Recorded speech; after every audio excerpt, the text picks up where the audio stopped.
a St. Louis Cardinals recruiting trip to see one of Japan's biggest pitching stars? Coming up on B-Shape Daily.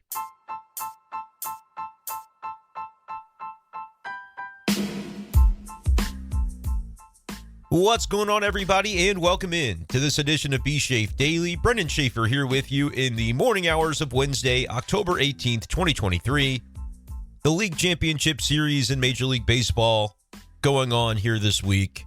As of this recording, it's a 2-0 lead in both series, the National League and the American League, as the Phillies and Rangers really seem like they're on a collision course to meet in the World Series. It's kind of been some lopsided series so far in the playoffs, which sometimes means the later rounds can be really exciting, but in the LCS, we're kind of seeing the same old. I said before the round began, Phillies-Rangers would be my prediction. Phillies winning it all. We'll see if that comes to fruition. But today on the show, we're going to talk some St. Louis Cardinals off-season speculation, as we know the Redbirds are going to need to find some pitching added from outside the organization.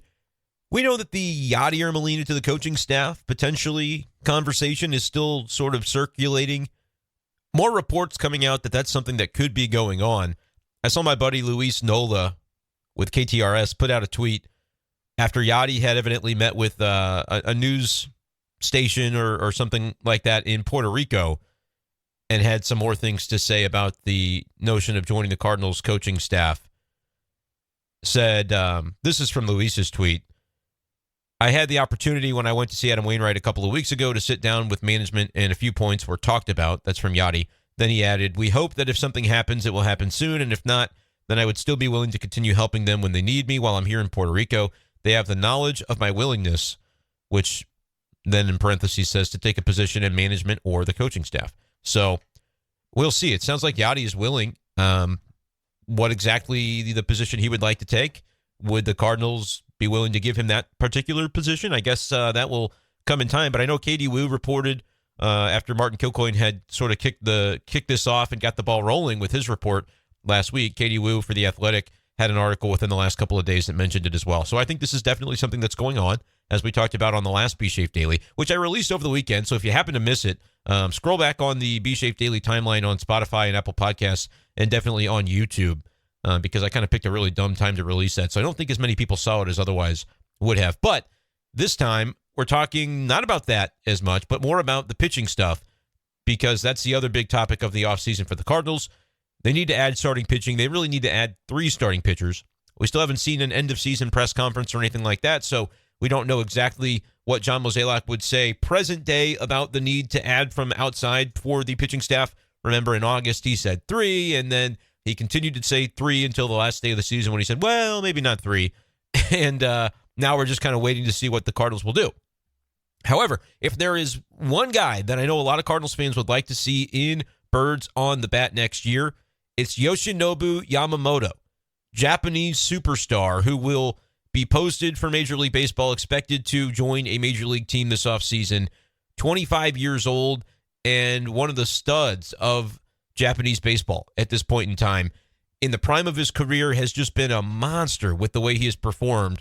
A career 1.72 ERA in the Japanese leagues, and specific to Nippon Professional Baseball, which I believe this is the highest level over in Japan, a 1.82 career ERA. This past season for the, I believe it's Oryx Buffaloes, if I'm not mistaken. Let's click on this. Yeah, the Oryx Buffaloes is the name of the team that he's been with for several years, really his whole career. This past season, a 16-6 record with a 1.21 ERA and averaging more than a strikeout per inning, 164 innings, 169 Ks. Pretty much that's been the story. He's been 170, 190 innings the last few years, always with a few more Ks than innings pitched. And I'm not even 100% sure. I think it is the Pacific League playoffs that are currently going on, and Yoshinobu Yamamoto pitching over there in Japan. And what happens to show up on social media but some Instagram stories from Lars Nootbaar and Jonah Arenado, who is Nolan's brother.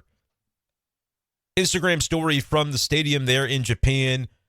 Both some high-arcing shots of the stadium. Looks like they were kind of seated up high, and I saw some people going, what's going on there with Lars Nootbaar and, presumably Nolan Arenado along with his brother? over there in Japan to see this game, to see Yoshi Yamamoto pitch. Why are they so high up in the stadium? And I figure they have to be in a suite somewhere, would be my guess. Looking at the pictures from both Jonah Arenado and Lars Nootbaar posted to, I think it's an Instagram story, but I'm seeing it on Twitter. People screen grabbing that and sharing it. Very interesting stuff, right? This guy's going to command a massive salary, Yoshi Yamamoto. However, Lars Nootbaar, teammates of his, when they played for the Japanese team in the World Baseball Classic, Nolan Arenado, really good buddies with Lars Nootbaar. So Nolan and his bro bring Lars Nootbaar. They all go over and watch Yamamoto. Maybe they meet with him. Maybe they yuck it up a little bit after the game. Who knows, right? But I assume that they were in a suite there to see it. I saw a tweet that said Brian Walton, CardinalNation.com, I believe is his website. Let me make sure. TheCardinalNation.com. Brian Walton covering the minors for the Cardinals. Good follow on Twitter.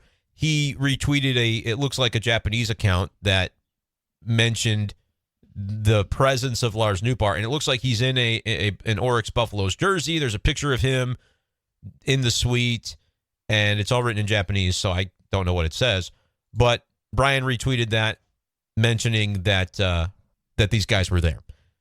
How interesting would this be, right? If you have a guy who is a premier pitcher, it's a position the Cardinals need.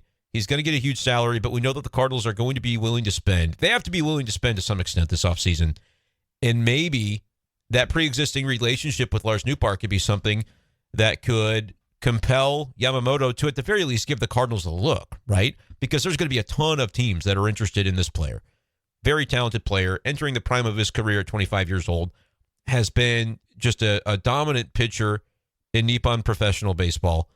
And now you've got an opportunity as the Cardinals to maybe have an in with this player. Now, is it realistic for the Cardinals to sign him? I think that depends on your opinion on the level to which the Cardinals are willing to go to fix their disaster 2023 season and make it better for next year, because they're going to have to sign some guys. We've heard Aaron Nola, Sonny Gray, and I still haven't really done a podcast specifically breaking those guys down, and I will do so, but this is a little more timely with Yamamoto stuff happening right now and Lars Nootbaar and Arenado being over there. So I wanted to talk about this today. But like the deal with a guy like Aaron Nola, who is earning himself a bag in the playoffs right now, as is Jordan Montgomery, who the Cardinals, are said to not have closed a door with Jordan Montgomery, but he's going to get so much money. And it's just like, okay, are the Cardinals going to go down that road? Well, they kind of have to with somebody, and honestly, a couple of somebodies, if you're really going to be serious about fixing what was just a depleted rotation this past year. The Cardinals did not have the horses to compete at the level that they claim to want to compete in 2024, so something's going to have to change in a substantial way. And as good as a 34-year-old Sonny Gray has been this year, I think that is the wrong route if you're going to say, hey, we're going to get Sonny Gray, and he's going to be our best acquisition this offseason. He's going to carry the rotation. You are asking for a redux of what has just happened, and you're going to then have a salary, a payroll that Bill DeWitt's going to look at and go, oh, when it goes bad, if it should go bad, because we're paying older players to anchor this rotation. Miles Michaelis is in his mid-30s. That you're just adding another guy like Miles Michaelis, although Sonny Gray, better strikeout numbers. Michaelis has never been a strikeout pitcher. But like when I think about the Cardinals in free agency in the past decade or so, they're always signing these guys that are, you can see the writing on the wall that their career is going to decline at some point soon. Dexter Fowler, Mike Leake, like these guys who are in their 30s, and when they come to St. Louis, they're fine players, but then, it trails off toward the end of the contract. And you get a more affordable contract because of that, but when you don't swing big, and the Cardinals have just never been willing to swing big on free agent signings. Never. The Bryce Harper deals, they just say, oh my gosh, I can't possibly spend $300 million or whatever. Those are the deals, though, when you sign guys at 25, 26, 27, those are the deals that are more likely than not going to pan out. The risk is higher because it's more money. But those are the deals that you have to try and take a swing on at some point or another if you're going to be serious about building a foundation for the long run. When you're signing guys in their 30s and making them the marquee free agent acquisitions, it kind of feels like, yeah, you're getting the discount because we know that they're not going to stay that way forever productively, and so it's cheaper. But I think the Cardinals have passed on the deals that would have been more beneficial, like a Bryce Harper. Never really gave it consideration. We know the Juan Soto thing. They tried to, got engaged in trading for him and didn't ultimately do it because they probably figured, we're not going to be willing to sign him for the $350 million it'll take when he comes to free agency in a couple of years. Like, that has been their process. And I just keep going back to the notion of John Mozeliak saying often throughout the season, we realize we have to change. We realize we have to do things differently. But how differently are the Cardinals going to do things? Because signing Sonny Gray, good idea in a vacuum. Because you need 3 starting pitchers, and Sonny Gray being one of the 3 starting pitchers that you acquire would be good because he's been good. But he's 33 years old. He's going to be 34 in November. So that's why I call him 34-year-old. 5 wins above replacement this year, a 2.79 ERA, 183 Ks in 184 innings. So not an overwhelming strikeout arm, but a K per inning, you'll take that. He's basically been that throughout his career. But he's right at that age where you go, could the decline be coming? Coming off of kind of a career year as well. 2019, he was electric and had 30 more Ks than innings pitched. He had 200 Ks and 170 innings with a 2.87 ERA. But the last 3 years has been, good but not great. This year he was great for the Minnesota Twins and made comments about, it's not all about the money for me. I want to go somewhere where I am wanted. So the Cardinals can make Sonny Gray feel wanted. And if he slots in as your number 2 or your number 3 starter, I think that's good. But he cannot be your number 1 acquisition of the offseason because he will cost money as well. He can sit and say, it's not all about the money, but he's earned a bag. The way he's pitching, Sonny Gray has earned a bag. Aaron Nola certainly has earned a bag and is a little bit younger as well. So that's like, if you want to go out and make a splash for a 30-year-old and you can get Aaron Nola for, he's said to be maybe wanting 8 years, 200, I'd pay that. 25 a year is nothing. So if that ends up being the contract for Aaron Nola, you pay it. Now, I understand that he didn't have a great year, ERA-wise, 4.46, but you're seeing in the postseason what kind of bulldog workhorse you'd be getting. So allocate the $25 million to Nola, but you got to get somebody else. If it's Sonny Gray because you think you can get him for a little less or maybe not as lengthy of a commitment, I'm in on that. I'm just saying I don't think Sonny Gray can be your only big splash. I think you've got to make multiple big splashes. And that brings us back to Yamamoto, who would be more expensive than Gray, probably more expensive than Aaron Nola when you consider the posting fee. 25%, I believe, is the number of the total contract would end up being paid to the team from which Yoshi Yamamoto is coming.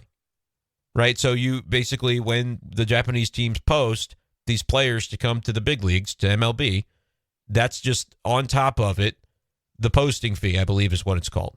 And I've seen some websites say it's 25%. I've seen some say 15%. Whatever it is, it's a chunk that the Cardinals would have to pay on top of what they're paying to the pitcher, who I've seen estimates, $150, $175 million contract. Depends on the number of years that Yamamoto signs for.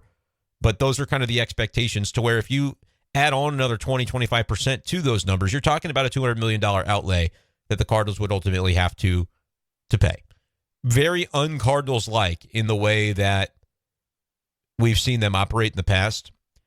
They made the big offer to David Price, and he ultimately took more money at the last moment to the Red Sox and didn't let the Cardinals counter, and the Cardinals were left, at the altar basically on David Price, which nobody's really complaining about in retrospect because that didn't end up being a very good deal for the Red Sox, and then he gets traded to the Dodgers and, wasn't the same pitcher after signing that contract.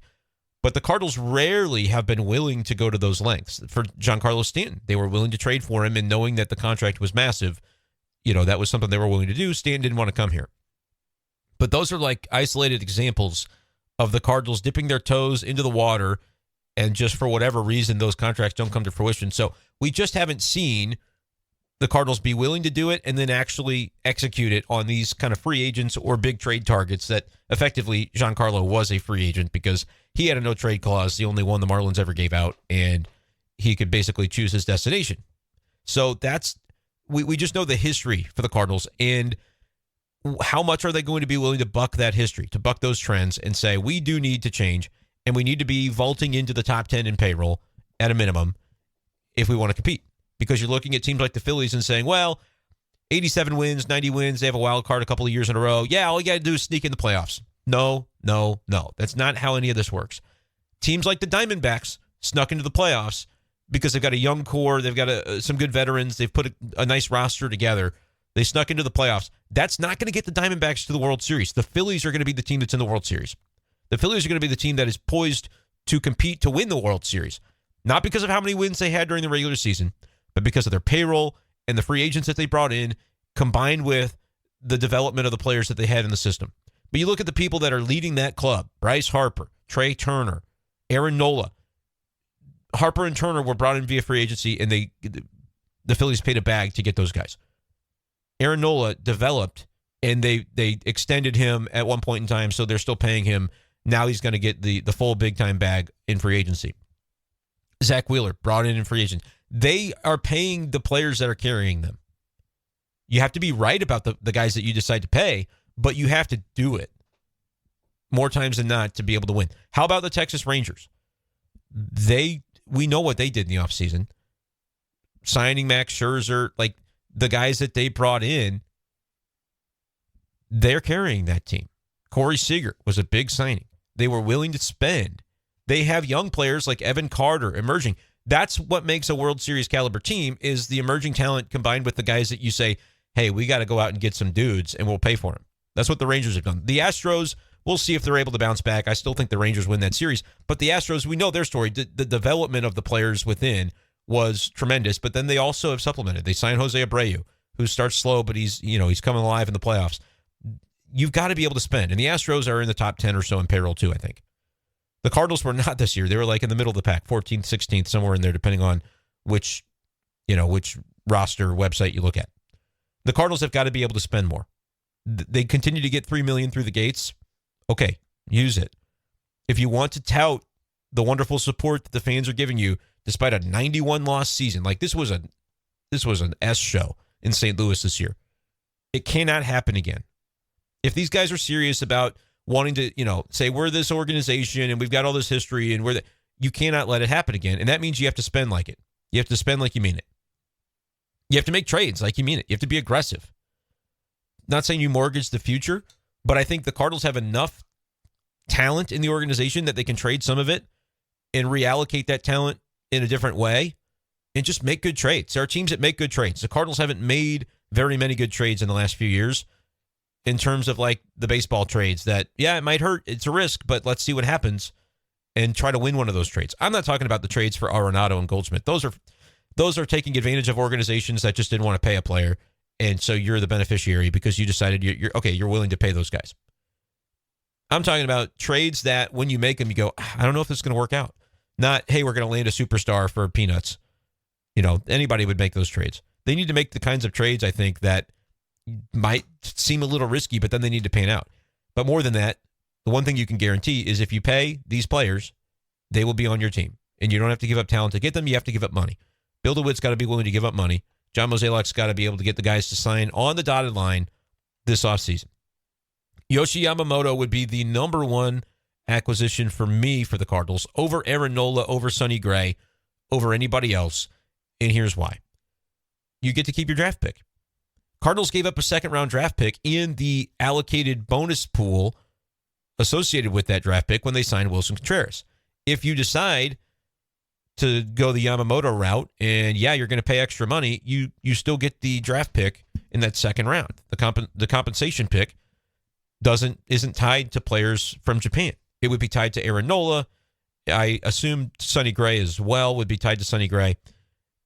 And so, yeah, we know the Cardinals have to sign multiple players potentially, or at least acquire multiple players. But if you sign from Japan and make a trade, and then maybe sign a pitcher that can be like your number 4, and you don't have to worry about a bonus or a draft pick compensation for that player, then maybe that's the route you could go as the Cardinals. That's just kind of a side conversation and thought for me, but I do think it's relevant because the Cardinals, you talk about not wanting to mortgage the future and not wanting to hamstring your team when it comes to the MLB draft. That would be a way to do that. But also, I don't think the Cardinals are in position to be able to really think too hard about those things. If Gray or Nola are available, okay, go get those guys and Yamamoto as well. Get one of Gray, Nola, get Yamamoto. You could be talking about $60 million tied up in just 2 arms potentially if you really went to the upper end of the spend limit on those guys. But I think you could look at the team then and say Yamamoto, Gray, Michaelis, Mats trade for Tyler Glasnow? Because I think that's something that should be very much on the table when you think about the Rays probably not wanting to pay him $25 million, and it's only a 1-year deal remaining until Glasnow goes to free agency. There may be other trade targets out there, but Glasnow is one that, Tariq Skubal, perhaps from Detroit, has more team control associated and would be a great kind of number 3. But we're talking about all these names. The Cardinals need to be in the mix on every one of the biggest names of the offseason from a pitching perspective because they need pitching. They need a lot of it, and they need it quickly because they've got, to me, an offensive core that can get there. They cannot get there without pitching help. They have to completely remake the pitching. And to their own discredit, they haven't developed the pitchers from within the organization that, you kind of thought maybe those guys will be ready by now. We haven't seen enough from any one of them to think that they could step into a role. There are things you like about Zach Thompson. There are things you like about even guys like Drew Rom and, some of the prospects like McGreevy.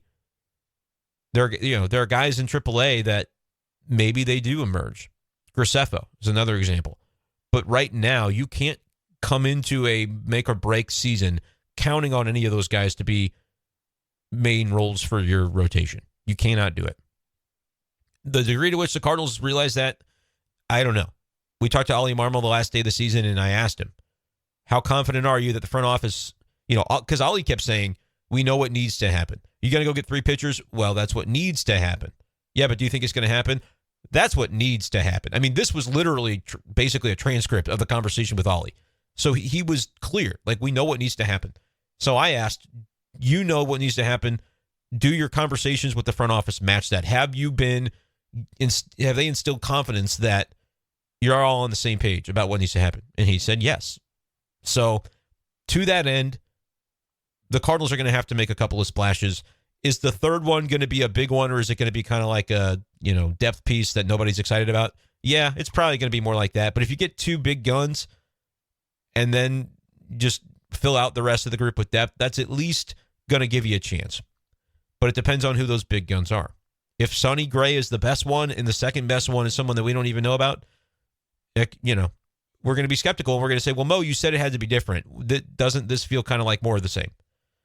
And that's going to be an interesting question to see answered by not only Mo in press conferences, but on the field of play in 2024, if that's the route that they go. I'm not trying to diminish Sonny Gray, by the way. I think he'd be a perfect addition, but I think you need multiple pitchers as good or better than Sonny Gray to make this thing turn around as quick as it needs to turn around. Sonny Gray would be a huge piece, but you need more than one. And that's kind of where I'm looking at if I'm the Cardinals. And if you really wanted to go big, Yoshi Yamamoto would be an example of the Cardinals saying, hey, we're serious about this, and we're going to find us an anchor to the rotation. I mean, it's a 1.2 ERA over there. I know there's a little bit of a, you expect the MLB hitters to be tougher on a guy, but we've seen guys come from foreign leagues and have success. Miles Michaelis is an example where he went over there, kind of remade his career, and comes back and is a mainstay in a rotation. How about Kodai Senga, who came last year for the Mets and he struck out 200? Like, he had a really good season for New York. This guy, Yamamoto, entering the prime, we maybe haven't seen his best yet. He's only 25. Would be a huge get. Another name I want to mention, by the way, a guy that I think is probably maybe even more likely for the Cardinals this offseason, just because based on what is said, he's going to be cheaper. He's a little bit older. He's more like 30 years old. Shota Imanaga is the left-handed pitcher also in Japan that had, some good numbers this year. And honestly, more strikeout numbers, 148 innings, but 174 strikeouts with a 2.80 ERA. So not as dominant, but that's an interesting one because 30 years old, you might think tougher to have a contract that would be as lengthy. And maybe as a result, Imanaga, more affordable for the Cardinals, or more within their price range. I would personally sign them both, right? If you want to save that draft pick, sign Yamamoto and Imanaga and say, first of all, you would be the national team of Japan, that and wherever Shohei Ohtani goes. But how much would that country stand behind Cardinals fans. You would have an international image that would be tremendous because you've already got Lars Nootbaar. I mean, Japan would be birds on the bat central. That would be kind of cool. That aside, I think these pitchers are both really good, and I think it could be really compelling to have two Japanese studs on the Cardinals anchoring that rotation. I don't know. I think that would be fascinating. I would say this: the Japanese media would be they would be all over St. Louis. Like, Lars Nootbaar got some attention from the Japanese media. They cover their guys, man. When those guys have success in MLB, the Japanese media loves to highlight that, and so that would just be kind of a really interesting dynamic for St. Louis. But I think Imanaga, maybe you get him for a shorter contract. He's got the swing and miss stuff that the Cardinals have said they, even more so than Yamamoto almost, that the Cardinals have said they're looking for. So Imanaga, to me, if I had to say more likely, yes, because I think his contract will be less than Yamamoto, but I think also he's more like of the ilk that the Cardinals typically go after when it comes to age and believing you could get him for maybe a 4 or 5 year deal instead of a 6, 7, 8 year deal, and therefore it's going to cost you a little less. But the swing and miss stuff is real when it comes to Shota Imanaga. So what do you think, Cardinals fans? Let me know in the YouTube comment section below. Would Yamamoto be a dream for your offseason as a Cardinals fan? I think the answer to that would have to be yes. But does Imanaga intrigue you? What do you think about Aaron Nola, Sonny Gray? Those are the names that we're really going to be talking about this offseason. I'm sure more will be added to that list as time goes on. But the Cardinals are circling the drain on what will need to be a huge offseason for pitching. And we're seeing Lars Nootbaar and Nolan Arenado maybe doing a little recruiting already, heading on over to Japan when they saw Yoshi Yamamoto pitch, I believe it was last night, in the Japanese League playoffs. Pretty interesting times. Lots going to happen this Cardinals offseason. You've seen some media members say it. And I agree with it. And I've said it as well, but I haven't been doing this as long as some people. I think Jim Hayes is who I saw tweet this out. The most important offseason of Cardinals baseball since Jim Hayes started covering the team, I believe is what he said. The Cat has been doing this for a long time, folks. And I agree with the sentiment because I followed Cardinals baseball for 20 years, right? Longer than that. I maybe didn't have the understanding of it when I was a younger kid of like what's going on in an actual winter, but this is instrumental. The Cardinals need to completely remake their organization from a pitching perspective, and the coaching staff is going to change a lot too. Something else that was in Katie Woo's article, which we kind of alluded to a little bit, the notion in the last episode that maybe as we talk about Yadier Molina joining the coaching staff, what could that mean for guys like Turner Ward, Dusty Blake, could be reassigned to other roles. Dusty Blake would be the one that I would be circling, not because I think Yadi's going to just step in and be the pitching coach, but because I do think there was a lot going on last year as it pertained to the pitching coach and the pitching situation and people wondering what was going wrong. And even if it's not per se somebody's fault, like, the responsibility of this falls on Dusty Blake, if that's maybe not the case, but I think you can't leave it to chance in another year that, let's take 2 or 3 more years to find out whose fault it is because it can't be as bad as it was. And so you put all hands on deck to try and fix that, which might mean just adding to the coaching staff. And that doesn't necessarily mean specifically that somebody is demoted, but like that's going to be the way it's perceived if Dusty Blake stays on staff but isn't the head pitching coach anymore. I think that's just maybe what the Cardinals are going to end up doing, trying to find a way to say, we got to make sure that we have every resource at our disposal to maximize what we have as a pitching staff. And I think you're going to see some of that. And the reports are beginning to come out that that's looking more likely. So we'll see what that ends up being. We'll see if Yadi ends up joining the coaching staff. I think obviously he would be a big boost and something I'll have to talk about in future episodes if this should come to fruition. The Wilson Contreras factor. I got a comment on my last YouTube video that was a very smart comment. I didn't mention Wilson Contreras when I talked about Yadier Molina potentially joining the staff, and that was an oversight because obviously one huge benefit would be Yadi being able to be present and a little more hands-on with helping Wilson Contreras get where he needs to go. And that would look like some tough love, ladies and gentlemen. Like Yadier Molina would coach that guy up, and Wilson is coachable. He might have taken some of the things personally that happened earlier in the season with him and the way that it felt like he was kind of being dragged out for things that maybe weren't even his fault or that he didn't fully understand why that was going on. And he's talked about, it being maybe a challenging year for him at times personally. But I think this is a guy who is coachable, and Yadier Molina is his idol, as he talked about when he signed here. So if you've got Yadi on that coaching staff, it may look like some tough love, but I think Wilson Contreras would be a better player for it, and I think he would welcome that. I mean, welcome the opportunity to be sharpened by Yadi as a coach. I mean, that could be a game changer for what the Cardinals are looking to do at the catcher position. We've talked about there would be a conversation in the offseason of could Contreras still be the catcher, and would the Cardinals be, on board with staying the course on him? And you might say, well, why would that even be a question? They signed him to a 5-year deal. That, again, this is what Mozeliak said. He was asked about it in the middle of the season and said that's a conversation for the offseason, which is to say that's not a guarantee that he's going to be the everyday catcher next year. But if the way that you can mitigate the concerns, if they have, whatever concerns they have, fair or unfair, is by saying, hey, Yadier Molina is going to coach you up and we're going to make this thing work, I think a lot of people would have confidence in what that looks like. So Contreras was a great hitter for the Cardinals this past year, especially the second half. And really after the first, month or two, he was on fire. And so if you have him being coached up catcher-wise by Yadi and continuing to contribute offensively, that could change the look of this team.